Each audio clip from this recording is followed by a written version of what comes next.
สบายดีอีนี้ก็พอลามแม่ลามเพิ่นก็กะเกียม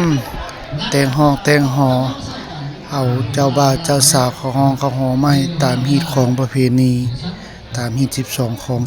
14ฮีตนี้ของเจียงของลาวเฮาพอลามแม่ลามก็ต้องได้กะเกียมทุกชิ้นทุกอย่างเฮาจะนำพา FC ไปเบิ่งนำกันว่าเพิ่นเฮ็ดน่ะได้กะเกียมแบบใดเนาะเกียมห่อแบบใดเพื่อจะไว้ให้ลูกหลานสืบทอดว่าสิเฮ็ดแบบใดเกียมแบบใดเนาะเราจะไปเบิ่งกันเลยว่าเป็นแบบใดเฮ็ดแนวใดเนาะโอเคปรุงไว้ลุ่มก็ได้แน่นปรุงไว้ก้อนก็ได้ตั้งเครื่องเอาพันยอตัวนั้นก้อนว้ามันมีตั้งไว้อยู่มีตังให้อยู่เลยสินะเวลาพันยันมันลุ่มจะกระปิดทางเงินลงมานอกหรือว่าโบราณได้แล้วจะปิดไปก่อนเลยจะปิดพอล่ามยันมันลุ่มนะมันเด้บอขันมันนั่นเป็นทาง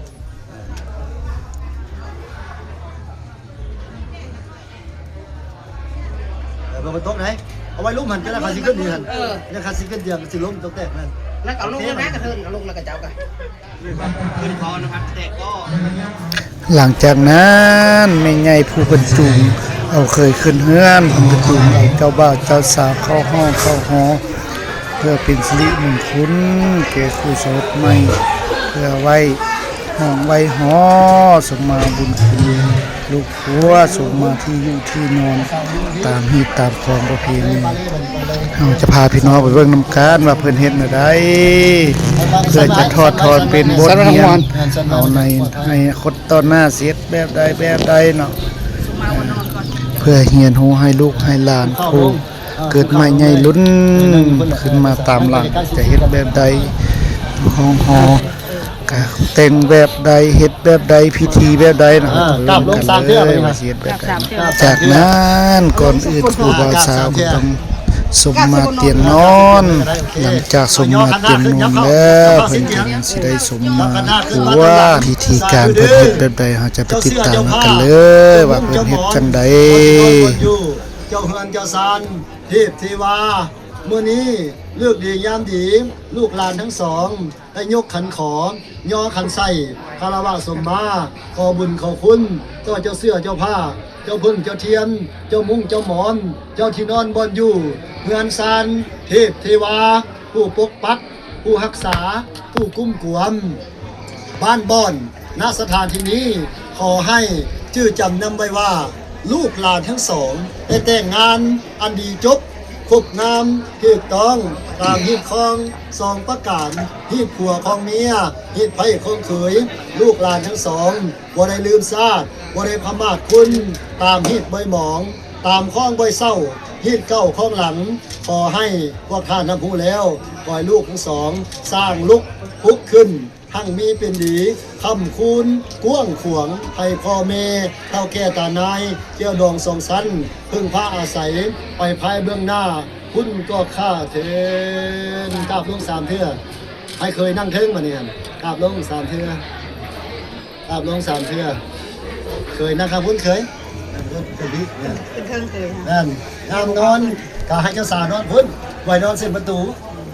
วันนี้เคยนั่งขึ้นเครื่องจับไว้ก่อนขันลูกต้องแม่ผู้ชายนอนซึ่งประตูถึงข้ามเอาพี่เคยมาที่เป็นกดเทียบแล้วหมอบแขกขาโอเคพงคันลงนะมาเนี่ยพงคันอยู่ถึงแม่นลง3 เทื่อพงคันเอาไว้ก่อน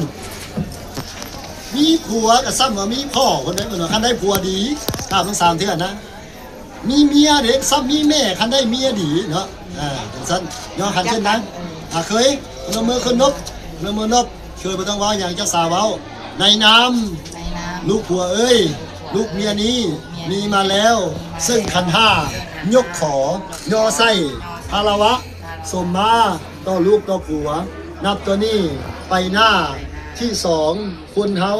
จะได้สมสู้อยู่กินสร้างโลกสร้างครอบสร้างครัว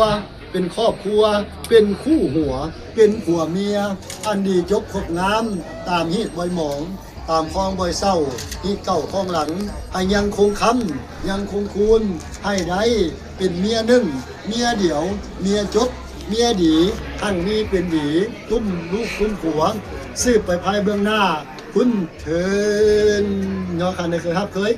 ปีนป่าเทียนออกมาปีนป่าเทียนเป็นขันมากระสาวน้ำมือนกกระสาวน้ำมือนกเห็นอย่างนึงกระสาวอย่างนึงเคยเว้าวันนี้ฮันในน้ำลูกเมียเอ้ยเจ้าคารวะดีสมมาดีครบจบน้ำดีแล้วขอให้เจ้าเป็นเมียเกี้ยวเมียจริงเมียมิ่งเมียคำเมียคุณเมียจุกเมียดีตุ้มลูกตุ้มผัวตุ้มครอบตุ้มครัวตุ้มพ่อแม่เอาแก้ตาได้เกี่ยวดองสองสั้นสืบไปภายเบื้องหน้าสองคนเฮาทั้งนี้เป็นดีไปจนสุดสั่วสีวันขั้วเก้าลื่นหลังคุณเทนกราบลงสามเดือนผมบอกแล้วก่อนก็ลงนิดนึงคนนี้ กราบลง3เท อ๋อยังคนโอเคเคยเงยขึ้นนิดนึงเดี๋ยวเงยขึ้นนิดนึงโอเคเคยเอาวันนี้ลุกขึ้นนี่ลุกขึ้น3เทื่อค่อยลุกเพลงเป็นล้นค้างไว้ไม่ได้ค้างไปเลยค้างหุ้มก่อนโอเคทำงานก่อนโอเคเดี๋ยวเนาะทำเดี๋ยวเนาะโอเคโอเคแบบได้กลับไปสั่งเลยกลับไปสั่งเลยขึ้นเทือกขึ้นมานี่ครับเป็นกระบะส่วนมาเตรียมเงิน เอาไว้ทุนก่อนไอ้ตัวดึงเมียขึ้นก่อน ดึงขึ้น ทุนเอาคันขึ้นวางก่อนลูกแล้วดึงเมียขึ้นดึงวางไว้หมอนก่อน สู้กันขึ้นคนนึงภาษาบ้านเฮา ดึงขึ้นขึ้นไปข้างขึ้นเนี่ยบนหันหน้าเขาหาเงินคำเหมือน ขึ้นเลยลุกขึ้นเลยรถเอาปิดหน้าเอาว่าวัน ไว้ นี้ นั่งเส้นประตูไว้นอนเส้นประตูมันยิงมาซ้ายจำนวนพี่เอาหันหน้าเขาหาเงินคำหันหน้าเขาหาเงินคำบอกว่าทำทีเดียวแล้วนี่แต่วันนี้ขึ้นนอนไปเดียวปกติเลยพากันเบรกมือไส้นี่เส้นนั้นว่าสิโอเคมาตำลังสาธุเด้อลูกหลานทั้งสองขอเก็บเงินเก็บคำเก็บคูณเก็บหั่นเก็บมีเก็บดีเก็บล้ำเก็บรวยซื้อไปภายเบื้องหน้าให้แก่ลูกแก่หลานคุณเชน1 2 3เก็บเลยเก็บไปไว้เก็บไปไว้เก็บไปไว้เก็บไปไว้เก็บไปไว้เก็บไปไว้โอเคเก็บแล้วนับเท่าไหร่แล้วครับนับเพิ่งไปที่ลาไปกันแล้วกับมอบไปเมียทั้งสองมือมอบอย่าไปมอบมือเดียวนะถ้าต่อไปมอบมือเดียวได้อยู่ ไม่ไผสิลายกว่ากันไม่ไผสิลายกว่ากัน ส่งมอบให้เลยส่งมือครับทำแล้วกันไว้แล้วก็ออกมาส่งมาอยู่นอกไปเลยในไทยเขาเราส่งมาอยู่นอกเป็นการจอมใบเดี๋ยวมาส่งมาเลยจากนั้นนะมาถ่ายรูปก่อนนะมาถ่ายรูปส่งมาเลยครับ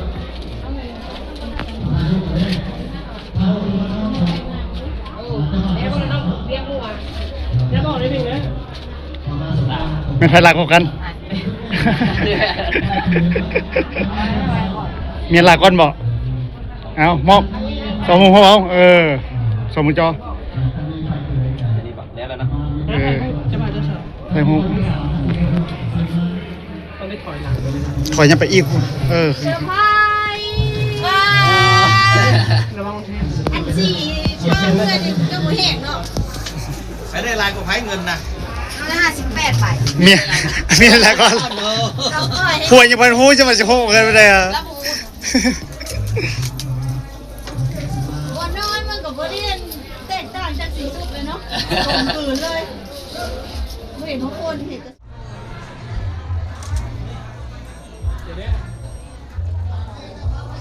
เจียบไปน้องจะขึ้นลูกตาใหญ่ไฟเขยเนาะเจียบมากเครื่องส่งมาเลยนานๆถึงครับเจ้าสาวหอมแก้มจะมาหรือไม่อันหอมเพียงทางเส้นๆเลยโอเคมาลูกหลานของสปาของลูกคุณเจ้าสาวหอมแก้มจะมาหรือไม่อันหอมเพียงทางเส้นๆเลยโอเค